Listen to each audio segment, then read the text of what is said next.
Welcome to SAM Conversation, an online program of South Asia Monitor. Our subject today is, can the ISIS be weeded out of India? Our discussant is Ms. Aparna Rawal, an anti-terrorism researcher. While there have been reports in the past years before the COVID and after of the activities of ISIS and ISIS Khorasan in particularly southern states, in pre-abrogation Kashmir, it was in Kashmir also. But whenever it was pointed out, the PDP leaders or the National Conference leaders said, oh, that's all nonsense. Anyway, but there is a triangle of case: Kashmir, Kabul, Kerala.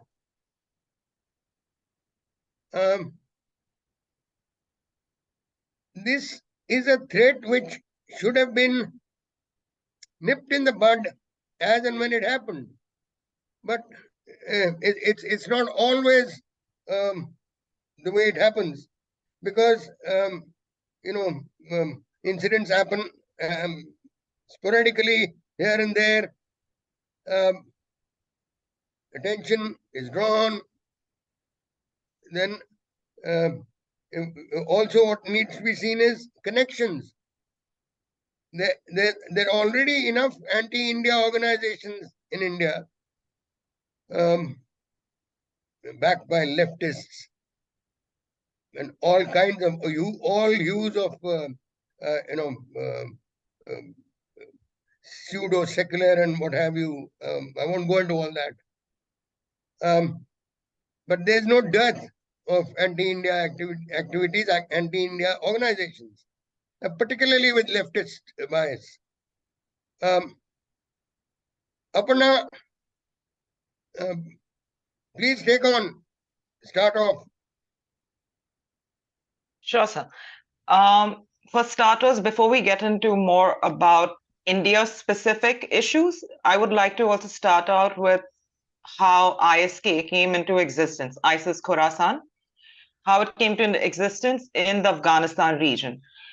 For starters, during the Syrian war, there was the Al-Qaeda had got in touch with many of the shuras in that region, asking them to send recruits and volunteers to fight in Syria and Iraq. So during this time, they wanted to spread their own global jihad. That was the main objective. In order to do this, they came up with these, they wanted to come up with their own Islamic state in that region, in Afghanistan.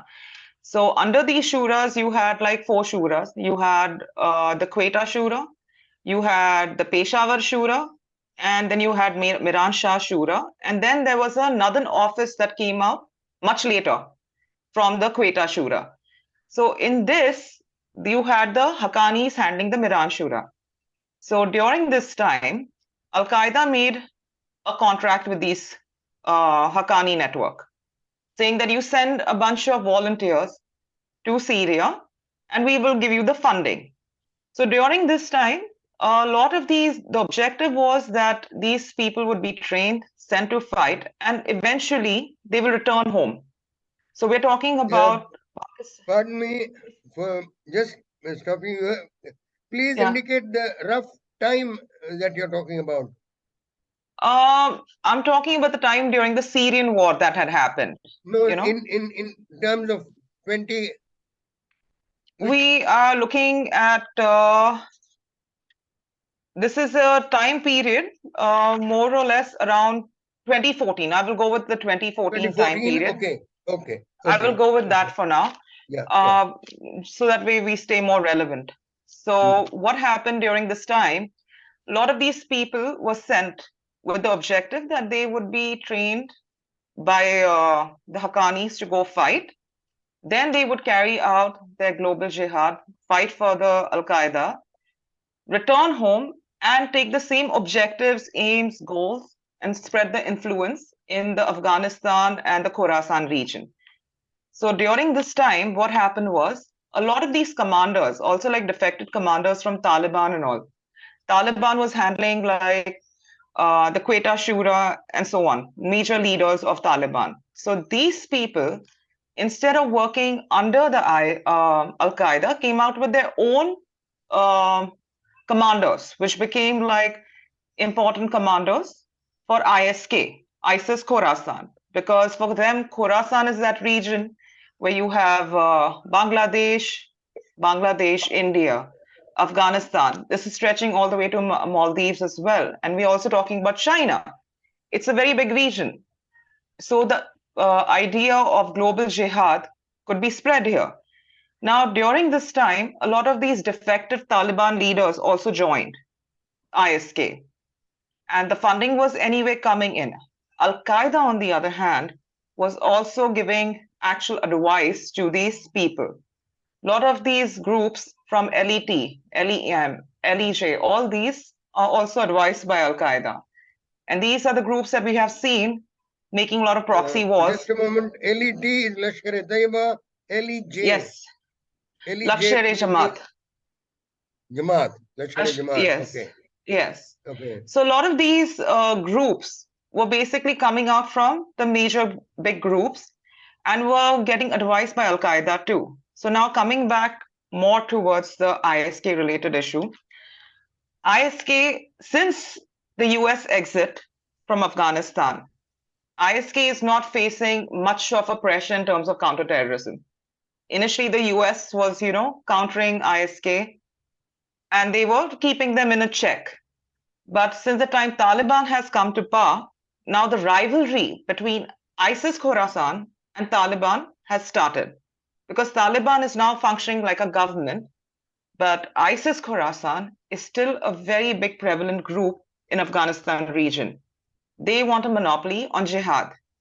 So we see these guys activating themselves from Afghanistan. The idea was to use Afghanistan as a jump board.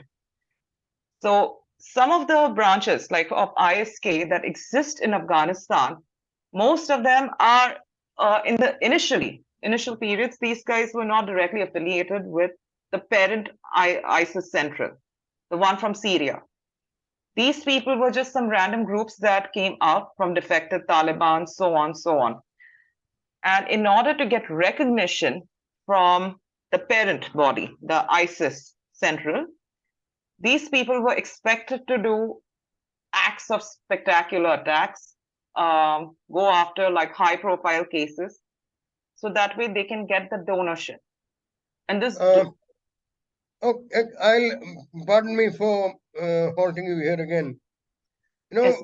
we when we first heard of ISIS, it was Yes. about the most radical and the most cruel, barbaric group so far, in their methods.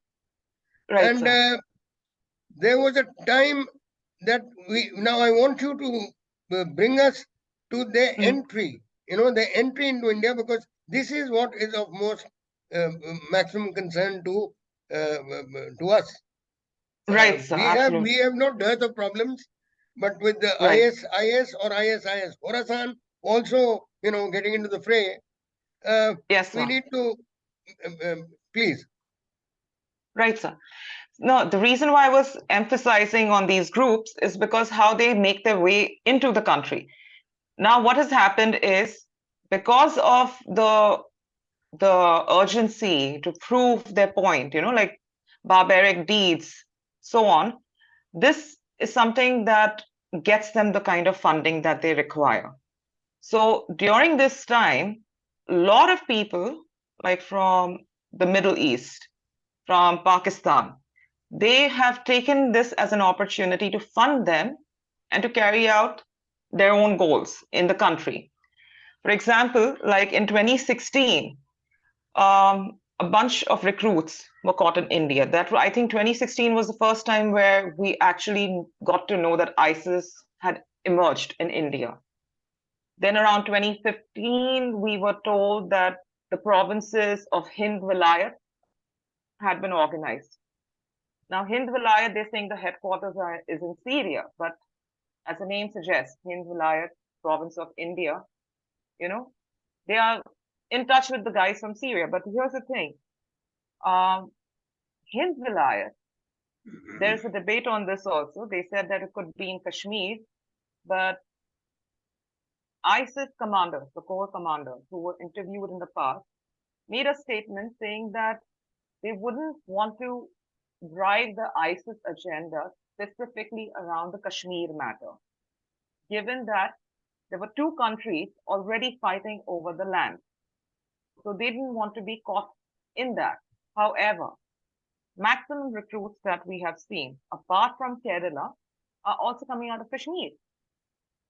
Initially, we believed that the South, Kerala, Tamil Nadu, Karnataka, these were like the hotbeds because we had seen maximum number of Popular Front of India cadre in Kerala. And these are the ones who are actually more enticed by ISIS ideologies. It's bigger funding. And we have to look at it from like a business aspect. All these fighters are also looking to get paid. So ISIS gave them that opportunity. Now, when we are talking about India again, in 2019, when the anti-CAA riots happened around Shaheen Bagh, we all know Popular Front of India was involved. However, what came out later on, there was a couple that was detained who had very, very strong ties with the ISIS Khorasan. And not only that, Popular Front of India, according to one of the ISIS core commanders, was also funded by Pakistani ISI. So with many elements in play, you see ISIS taking advantage of that. And ISIS Khorasan is known to do that. Even in areas like Afghanistan, they get themselves involved in the local conflict of the tribals. They get involved, they play a side, influence the tribals, and recruit them. I recall that during the CAA period, it was very organized. The CAA protest movement, so to speak, was very organized, and obviously a lot of groundwork would have been done in brainwashing or well, brainwashing is done to a single person, but when you do it to a group, it was a mass. Exactly on a mass scale, because you had women and children, women and the younger set of people also who are singing a particular tune. Absolutely. So, and we must also remember that there were groups like only one of them got chased out, Zakir Naik's. Right. Yes. PFI is before PFI. It was Zakir Naik. He too was please carry on. Actually, what is interesting about this entire network, like apart from the Pakistan, we have one element that is the Pakistani element, ISI. That's why him that they are trying to do. Along with that, we have like the Haqqani network, also who's doing the funding of some of these people. Now, interesting enough, Popular Front of India, which was greatly involved in the anti-CAA movement, especially around Shaheen Bagh. It's important to mention the location also. Why Shaheen Bagh? Because this was the headquarters of PFI. Everything, whatever the funding was coming from medicine to food, everything was stashed in the PFI headquarters. And right outside that, you had this whole rally happening and protesters. So PFI, what it has done over the years, it has always tried to project itself as some kind of a humanitarian NGO. And how many PFI have been reported to be arrested, roughly? How many of the PFI have reported to be arrested or nabbed or whatever? I by can't speak by the for Indian sure. intelligence agencies. I know for a fact that a couple of years ago, NIA had charge sheeted over 1,000 people from that Ah, cadre. ah, And ah. right now, I mean, I would say that we don't even have the exact amount now because since PFI is banned, most of these people are displaced. So it's hard to tell that if they are the PFI cadre or there is some radicalized Islamic group or sympathizers. It's very hard to say that right now. However, ISIS Khorasan earlier in January this year has made an offer to the PFI cadre that whoever wishes to carry out the jihad can come and be participate with ISIS Khorasan. So this offer has been made for the PFI cadre. The question is, who's PFI now? If you have banned them, except for the core commanders of that PFI group, it's very hard to actually pinpoint how many individuals could be radicalized. And one of the most interesting things about how these networks work is that the use of madrasas. A lot of people have debated over this, saying that madrasas do not radicalize, so on, so on. But that's not true because ISIS Khorasan, ISIS too, the parent body, what they had done was when Hafiz Saeed was made the core commander, the first one who sent his troops to the Syrian war. This fellow was from the defected Taliban. He sent a lot of troops to Syria and he was the first one to do it. So this fellow became the core commander of ISIS Khorasan. So what they did was, along with him and the Miranj Shah Sura, which was run by Haqqanis, they came out with these madrasas. The objective was very simple. Educate them in Arabic, educate them in the scriptures, in the Quranic scriptures, and give them military training. After this was done, surprising enough, they hold exams to see who is qualified and with what aptitude and what behavioral patterns to actually join the cadre of ISP. This was all done through the madrasa. Similar, and madrasas work in a very nice connected way to pass on the pamphlets of the propaganda as well. So many branches, even around India. For example, one thing that I would definitely want to point out is Darul Uloom Deoband in Saharanpur. Works as a university that is like teaching people Arabic, Urdu, so on. But at the end of the day, there have been n number of commanders for Al Qaeda in Indian subcontinent and so on, emerging from these groups. So we already have this that proves the point that madrasas are causing a bit of a radicalization. Heavy monitoring should be done to see what kind of a content is being taught. And ISIS is famous for the propaganda. They have been coming out with magazines very often. About 2 years ago, there was Voice of Hind. Then after that, there was Voice of Khorasan. Now they've come up with two other new magazines. And these were not just magazines that were doing brainwashing, but they were like instructional magazines.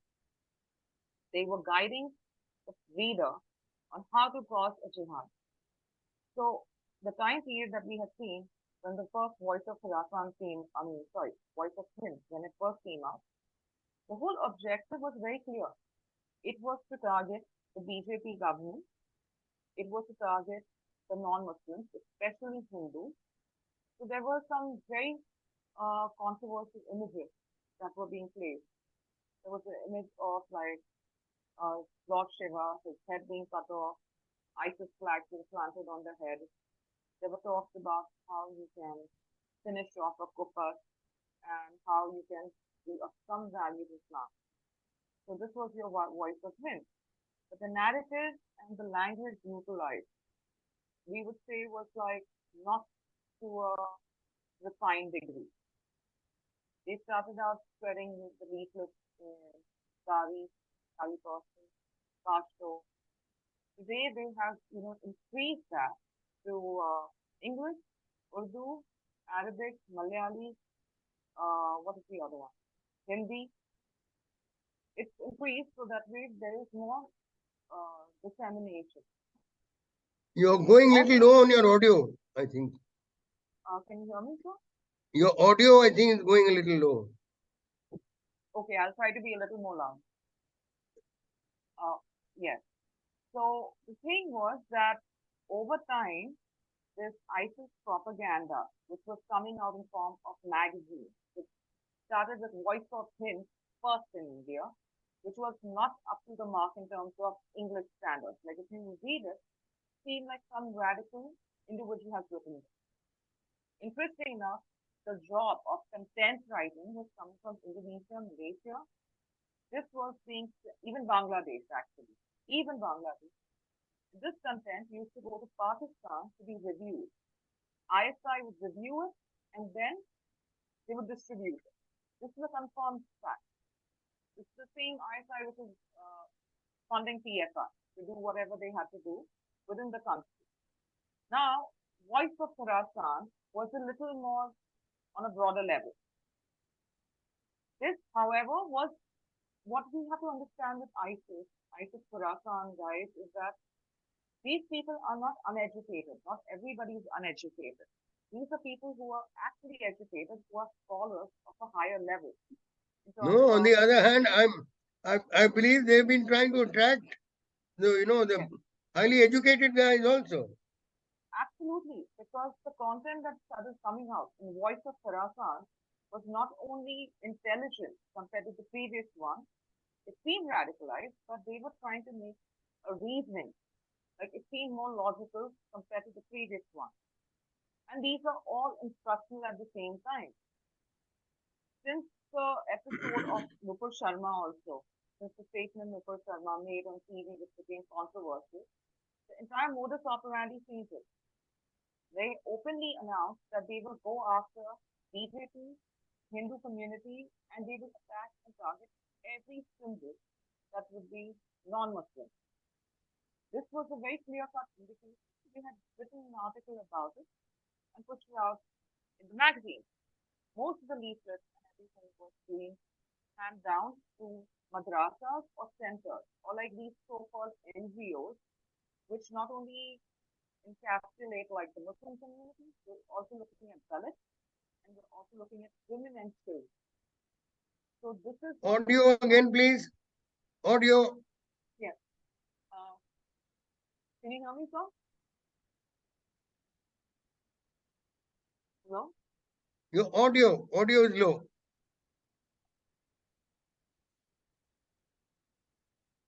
Is it audible now? Better. Okay.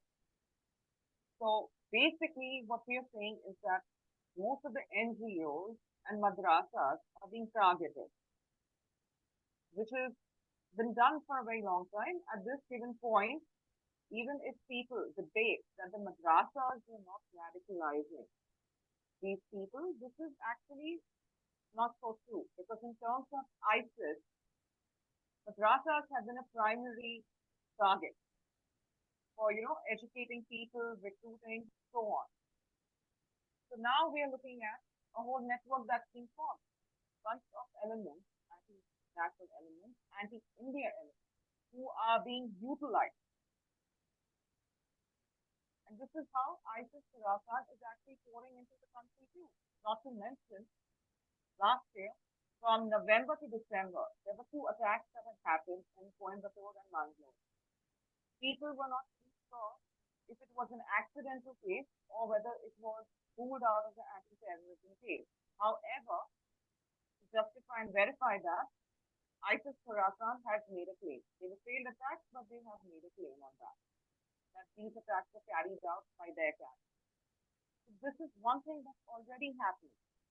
And now Kerala and Tamil Nadu and the southern states are not the only areas from where the recruits are coming. We're seeing a lot of Kashmiris also being utilized. Lots of Kashmiris are being utilized from please repeat that about Kerala. What I was saying is that the recruits that are coming out now, the radicalized recruits, not just from Kerala or southern states alone now. We are seeing a whole bunch of Kashmiri. We are seeing a whole bunch of people coming from UP. We're seeing them coming from Uttarakhand, even Rajasthan to some extent. And not to And not those coming from Kashmir, are they also yes, in the post-abrogation period? yes, yes, yes. Not only that, just few days ago, earlier this month, the module from Gujarat was taught. There were three men and one woman. They were expected to take the ferry from Port Bandar and travel all the way to Afghanistan and so on. So the module is taught. I believe they were still under custody since July 1st. I haven't followed much on that yet. But there's a module coming out of Gujarat also now. And the common thing is that they want to attract the government and the non-Muslims. So Gujarat is also on the on their. It's spreading. Yes, it's definitely spreading, sir, because we don't know if the PFI cadre, who we don't know for sure, is the PFI, because, like I said, individuals are dispersed, and PFI had like a very large cadre to begin with.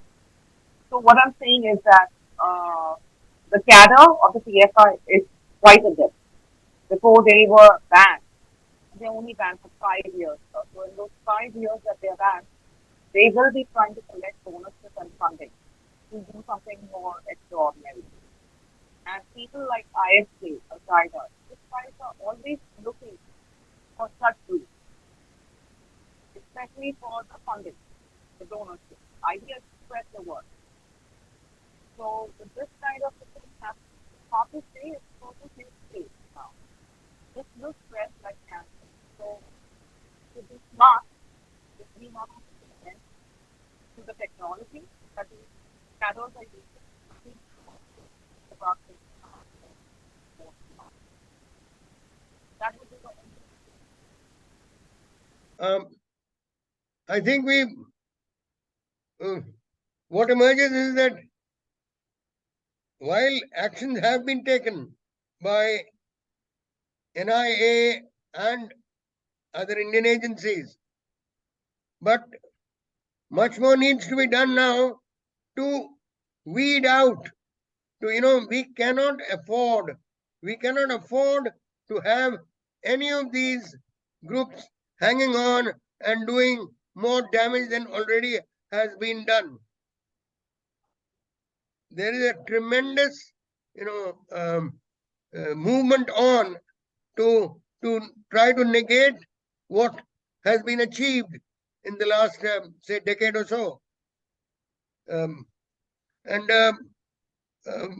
it it it's it is something which has to be done concertedly, and just because we've we've had an abrogation of 370 in Jammu and Kashmir, it should not be taken for granted that this activity is not on in Jammu and Kashmir. And the southern states, of course, need quite a bit of Kerala, particularly. They need some very, very, coordinated action to nab and neutralize all these cells or whatever. And as far as because uh, a lot of all this is being supported by Pakistan. Afghanistan, Pakistan, the support is coming from there. We may be thinking that Pakistan is in dire straits. Well, it might be in dire straits, but the machinery to keep terrorism going in India, that is still effective.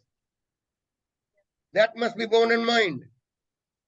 And under no circumstances can we afford to have any of these groups spreading. It's bad enough that they've reached a state like Gujarat, but that's not surprising. It's the prime minister's state, so that's one which they'll try to make an impact of. Anyway, thank you very much, Aparna. It was very very